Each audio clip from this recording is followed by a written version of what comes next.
Bom dia, companheiros e companheiras, bom dia, população em geral, nossos filiados, nossas filiadas. Está começando mais um Sintcef em Movimento. Hoje nós temos vários temas interessantes. Vamos estar mostrando aí algumas coisas na parte cultural. Doutor Leonardo vai estar falando sobre essa questão agora, que pode ter diferença de preço entre comprar à vista e comprar no cartão de crédito. E Valério, nosso assessor político, vai estar falando sobre o PDV, certo? Então não percam, nosso programa vai estar bem interessante.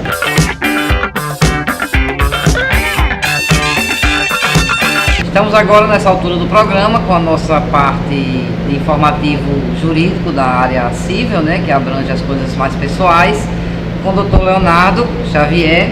E nós vamos falar hoje, doutor Leonardo, da edição da medida provisória 764, né? Então, saber o que é que aconteceu aí com essa mudança de valores, que pode ser praticado mais de um valor, se você comprar à vista ou se você comprar no cartão de crédito, né? Então o doutor Leonardo vai explicar aí onde é que está o nosso direito. Gigi, a medida provisória, ela é prevista, um instituto previsto na Constituição Federal. E a utilização dela, ela só pode ser editada pelo governo federal, né? Óbvio, pelo presidente da República. E ela deveria ser, né? Que na grande maioria das vezes não o é, mas ela deveria ser para assuntos de urgência e relevância. Aqueles assuntos em que o presidente da República acha necessário editar uma medida provisória para que já passe a vigorar enquanto a Assembleia, né, a Câmara Federal vai analisar se aquela medida é correta ou não, né? Mas, infelizmente, não é isso que a gente vê no decorrer do tempo, né? Essa medida provisória, ela foi editada pelo governo federal, né, no final do ano passado. E qual é a intenção dela? Ela veio para tentar dar uma segurança a uma situação que no cotidiano já acontece, que é a prática diferenciada de preços nos produtos ou serviços, no pagamento à vista ou no cartão de crédito, certo? Isso já é uma prática que já vinha acontecendo há alguns anos, mesmo sendo vedado pelo Código de Defesa do Consumidor e por decisões judiciais, né, principalmente o STJ já batia nisso daí, mas como era uma prática usual, que vinha acontecendo, o governo federal achou por bem. E um dos argumentos utilizados na medida provisória, né, para a edição dela, foi a tentativa de aumentar a competição nas formas de pagamento, né, ao consumidor, e bem como, e a principal delas, o principal motivo dessa medida provisória foi tentar com isso diminuir as taxas do cartão de crédito e com isso favorecer ao consumidor, né? O interessante seria, Gigi, que antes dessa medida que fossem feitos estudos, né? Isso os órgãos de defesa do consumidor, o IDEC e vários outros juristas que militam na área bateram muito nessa tecla, que antes da edição dessa medida seria necessário um estudo para ver se realmente com ela as taxas de juros do cartão de crédito iriam diminuir, com isso o valor do dinheiro para o consumidor iria baixar. Mas o governo preferiu fazer o contrário, editar a medida e ver na prática se isso vai surtir efeito ou não. Quem é do lado da defesa do consumidor acredita que não, que o consumidor ele já paga, por exemplo, para utilizar o cartão de crédito, ele já paga anuidade, ele já paga uma série de coisas e que no produto já está embutido essas taxas pelo comerciante. O comerciante já embute no produto esses valores que ele vai ter que despender. Então, os órgãos de defesa do consumidor acreditam que não vai ter vantagem nenhuma para o consumidor. Já o outro lado da balança, né, o fornecedor, o comerciante, acredita que sim, que para ele vai melhorar, né, o recebimento, o tempo de recebimento dos cartões para com esses fornecedores vai diminuir, porque hoje é 30 dias, por exemplo. Você vai fazer uma compra hoje no cartão de crédito, Aquela compra que você fez hoje, o comerciante ou o fornecedor de serviço, ele só vai receber daqui a 30 dias, né, do cartão de crédito. Então, a intenção do governo foi justamente ver se diminui esse tempo. Com isso, diminuem-se as taxas que o comerciante ou fornecedor de serviço paga ao cartão para poder utilizar aquela bandeira, e com isso influencia na ponta final, que é o consumidor, né, diminuindo também o preço dos produtos e dos serviços. Isso só o tempo vai dizer. Até agora, essa medida provisória foi editada em dezembro do ano passado. Até agora não se tem ainda definitivo um estudo se comprovando a eficácia da mesma. A gente vai ter que, infelizmente, aguardar um pouco mais para saber. Baseado em que absolutamente nada que o governo faz vem para beneficiar o consumidor, a população, o trabalhador, a trabalhadora, já espera-se que isso tenha sido apenas uma medida para beneficiar os fornecedores, e os lojistas, né, e as grandes concessionárias de cartão de crédito, né? Porque para o consumidor, para agradar o consumidor, facilitar-lhe a vida ou diminuir o seu custo, é que não foi. Não estou querendo ser pessimista, né? Nem torço pelo quanto pior melhor, mas a prática nos mostra que é isso que acontece. Então, com certeza, isso aí foi feito, inclusive pode ter sido feito por medida provisória, foi com certeza alguma moeda de troca para alguma votação, para atender algum setor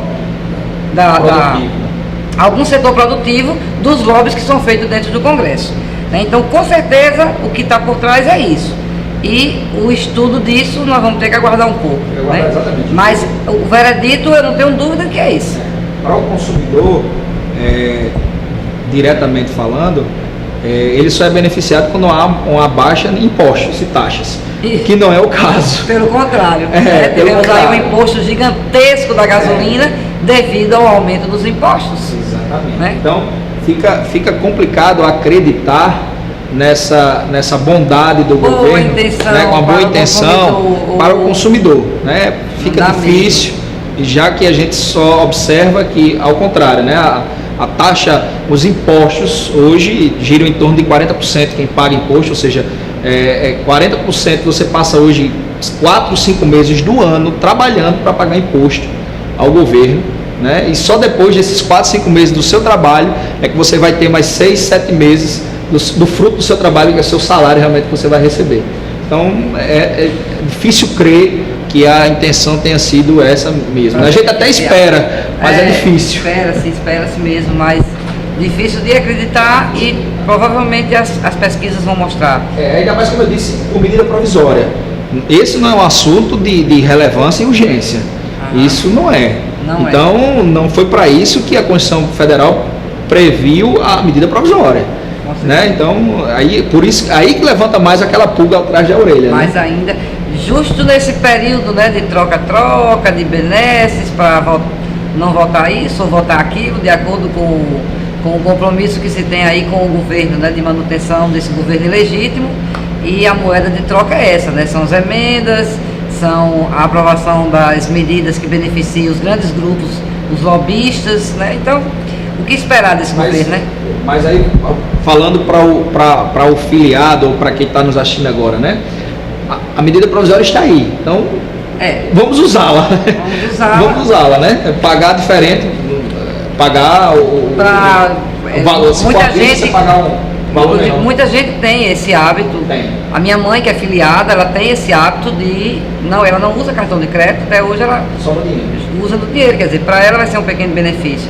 Para quem acostumou com o dinheiro, inclusive porque andar com dinheiro é muito caro, né? Porque você pode perder para o primeiro ladrão que aparecer na sua frente. Então, criou-se esse hábito, e também pela facilidade de que você só vai pagar depois e tal.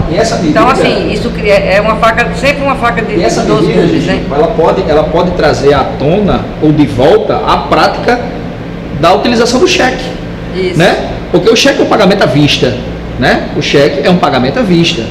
Então, essa medida provisória, se ela for mantida, né, ela pode trazer de volta a figura do cheque que está praticamente extinto, né? Mas para você não andar com dinheiro, para não andar com também dinheiro, não pagar mais, porque vai pagar com cheque. Exatamente. Ou com cartão de crédito. Não correr o risco de ficar dando com dinheiro as pessoas vão voltar, se essa medida provisória for mantida, nesses termos, vão voltar a utilizar o cheque como forma de pagamento, que é o grande problema, porque vai aumentar. A gente sabe que é mais fácil ter inadimplência com o cheque do que com cartão de crédito, né, para o comerciante. Aí a gente tem que ver para o lado de cá, para o comerciante, para o lojista, né? Ele sofria muito mais com o cheque do que com o cartão, porque o cartão quem paga é a operadora. Se há um devedor, é o consumidor, mas o lojista ou o fornecedor de serviço, ele recebe, ele não perde. É a garantia dele, né? Ele não perde.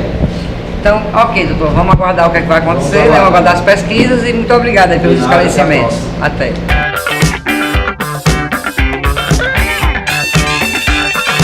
Agora no nosso Sintcef em Movimento, vamos dar uma conversada aqui com o Valério e vamos estar falando aí sobre um assunto que está sendo muito comentado, né, sobre uma medida provisória, uma possível medida provisória sobre PDV, Programa de Demissão Voluntária para Servidor Público Federal.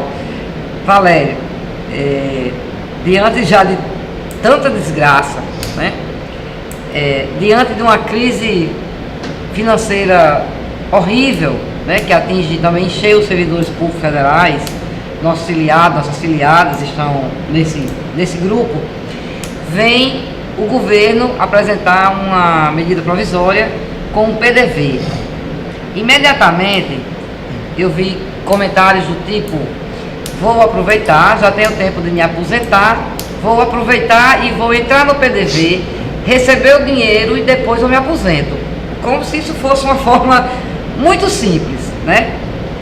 Na minha humilde opinião, eu acho que você se aposenta, não se aposenta mais como servidor público, e você vai se aposentar pelo INSS, você não vai levar as vantagens que você tinha. Ou seja, você pode se aposentar pelo seu vencimento básico, mas você não vai conseguir se aposentar com as gratificações que você tem, com os ganhos judiciais que nós temos, uma série de coisas, né? Mas vamos falar primeiro da parte política, Valério. Como é que você está vendo aí esse PDV? Para que ele vem, né? Para atender a que interesses? Bom dia, população de Natal. Bom dia, população do Rio Grande do Norte. Muito obrigado pela oportunidade, mais uma vez. Dizer que esse PDV, Programa de Demissão Voluntária, é mais uma iniciativa desse governo corrupto que visa criar mais dificuldades sociais para o Brasil. Ele começou com a terceirização.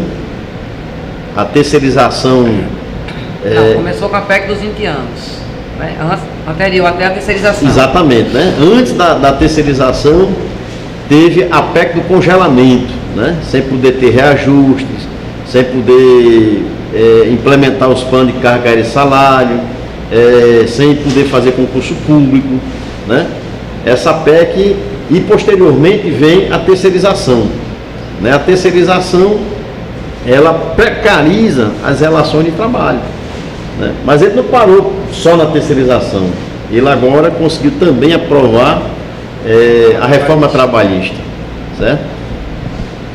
Todas essas iniciativas, ela tem um cunho neoliberal, retirada de direitos, privatizações.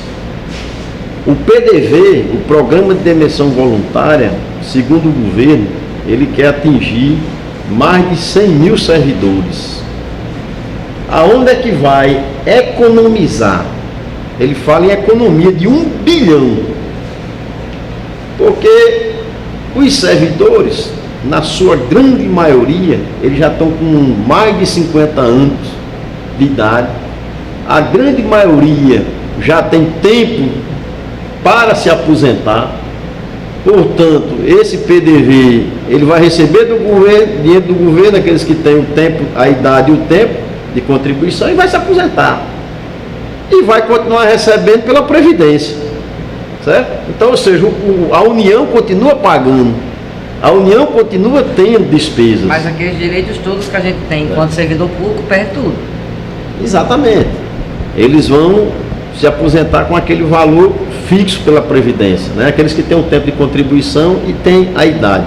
Então, o programa de demissão voluntária foi implementado lá atrás, na era Fernando Henrique Cardoso. Lembra disso? Lembro, claro. Tivemos E todos aqueles, 1 milhão de pessoas aqui que... me parece, pelos depoimentos, os relatos, a grande maioria que enveredaram por esse caminho do PDV se arrependeram profundamente. Se arrependeram profundamente, muitos estão, inclusive muitos se suicidaram.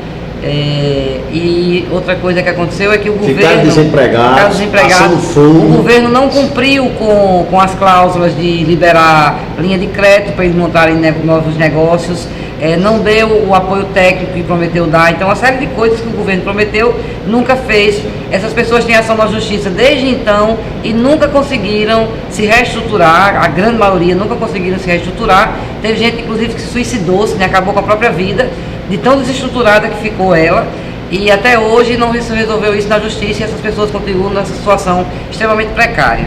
Portanto, nós estamos dizendo que o PDV não deve ser assinado por nenhum trabalhador, por nenhum servidor. O PDV tem que ser por Temer, o PDV tem que ser por Robson Farias. Eles sim precisam do PDV, eles sim precisam assinar esse PDV, mas os servidores não devem entrar, se iludir mais uma vez, como se iludiram lá atrás, no governo de Fernando Henrique Cardoso, e enveredar por uma aventura aí de assinar um PDV e depois ter prejuízo o resto da vida. A grande maioria no serviço público, a gente sabe que está com mais de 50 anos de idade, o pessoal já envelhecido, não consegue mais trabalho.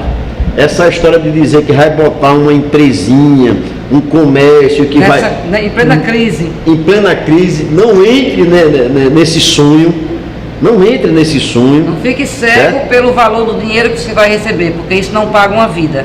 Porque depois que você assinar, depois que você entrar no PDV, é um caminho sem volta. Basta ver todos que fizeram isso no passado.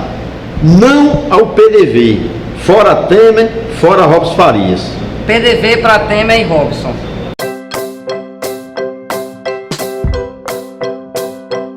Todo trabalhador sonha em se aposentar com tranquilidade, aproveitar essa fase da vida com um mínimo de dignidade. Não ser um fardo para os filhos, ter onde morar e não depender dos outros, além de ter tempo livre para viajar e descansar. Só que os governos e os patrões fazem de tudo para que a vida da gente não seja assim. Na prática, você trabalha muito, ganha pouco e quando se aposenta ainda tem um benefício reduzido. Ultimamente, políticos, jornais e economistas dos ricos e poderosos voltaram a falar que existe um rombo na Previdência Social. Dizem que o sistema dá prejuízo e que logo não haverá mais dinheiro para pagar as aposentadorias. O governo Temer alega que, como a população está envelhecendo, uma reforma seria necessária para ajustar as contas. Mas será que isso é mesmo verdade? Ou tudo não passa de conversa fiada para mexerem nos nossos direitos? Essa e outras dúvidas a gente tira agora. Em tempos de crise econômica, os governos e os patrões atacam ainda mais as conquistas dos trabalhadores, com o objetivo de continuar lucrando em cima do sacrifício dos mais pobres. Os governos Collor, FHC, Lula e Dilma já mexeram muito na Previdência. Aumentaram o tempo de contribuição, de idade, praticamente acabaram com a aposentadoria integral e restringiram aposentadorias e benefícios especiais. Agora o governo Temer, apoiado por empresários e banqueiros, quer fazer muito mais. Quer que você trabalhe até morrer sem ter o direito de se aposentar. A proposta de emenda constitucional 287, que trata da reforma, já foi protocolada na Câmara dos Deputados e traz uma série de ataques bombásticos contra a Previdência. Se a proposta for aprovada, homens e mulheres só poderão se aposentar após completarem 65 anos, incluindo aí os professores e os trabalhadores rurais. Isto vai prejudicar ainda mais as mulheres com suas duplas ou triplas jornadas de trabalho. A idade mínima para a aposentadoria pode chegar até mesmo aos 70 anos e com o benefício reduzido. A reforma também pretende aumentar o tempo mínimo de contribuição de 15 para 25 anos para que a gente tenha o direito de se aposentar. E o mais grave, para que um trabalhador possa se aposentar recebendo 100% do benefício, ele terá que contribuir por inacreditáveis 49 anos. Quem trabalha em condições especiais que prejudicam a saúde ou possui alguma deficiência não poderá se aposentar com menos de 55 anos de idade e 20 anos de contribuição. A pensão por morte, que já foi reduzida por Dilma, cairá para apenas 50% do benefício recebido pelo contribuinte que morreu, com um adicional de 10% por dependente. Apenas pensionistas com 5 filhos terão 100% do valor. As pensões e benefícios assistenciais pagos a pessoas com deficiências e idosos, por exemplo, não serão mais vinculadas ao salário mínimo. Serão reajustadas apenas pela inflação e ficarão cada vez menores. O objetivo do governo e dos picaretas desse congresso da Odebrecht é desviar ainda mais recursos dos trabalhadores para o pagamento da dívida pública aos banqueiros, que levam todos os anos quase metade do orçamento do país. Temer e sua corja de marajás se aposentaram na casa dos 50 anos, com salários de mais de 30 mil reais. Mas querem que os trabalhadores se aposentem com um benefício miserável ou então trabalhem até morrer, sem se aposentar. Para justificar a reforma, falam em rombo na Previdência. Mas como todo mundo sabe, mentira tem perna curta e nariz grande. De acordo com a Constituição de 1988, a Seguridade Social é composta pelo Sistema Único de Saúde, pela Previdência e pela Assistência Social. Todo esse sistema é financiado por um conjunto de recursos. As contribuições de trabalhadores e patrões ao INSS sobre a folha de salários formam apenas uma parte das receitas da Seguridade. Junto com essa fonte de recursos, o sistema conta ainda com os orçamentos da União, Estados, Distrito Federal e municípios, além da contribuição social sobre o lucro líquido e a contribuição para o financiamento da Seguridade Social, o COFINS. Isso sem falar nos concursos de prognósticos, como os da Loteria Federal, por exemplo. O rombo da Previdência é uma invenção do governo que soma apenas as contribuições de patrões e trabalhadores para dizer que os recursos não são suficientes para as aposentadorias. É uma maquiagem nas contas públicas, já que desconsidera as outras fontes de arrecadação. Na verdade, não existe rombo nenhum, e sim um superávit, como revela a Associação Nacional dos Auditores Fiscais da Receita Federal. Os dados da Anfip mostram que a sobra de recursos na Seguridade Social foi de 83 bilhões de reais em 2012, 78 bilhões de reais em 2013 e 53 bilhões de reais em 2014. Por isso, a CSP com Lutas reforça o chamado a todas as centrais sindicais, sindicatos, organizações do movimento popular, estudantil e trabalhadores em geral, para começarmos uma grande greve geral nesse país. Só assim poderemos impedir a reforma da Previdência, a reforma trabalhista, barrar outros ataques do governo e botar para fora o Temer e todos os corruptos e reacionários do Congresso. Não vamos trabalhar até morrer. É hora de defendermos as nossas conquistas. Em direitos não se mexe. Tirem as mãos da nossa aposentadoria. Greve geral já!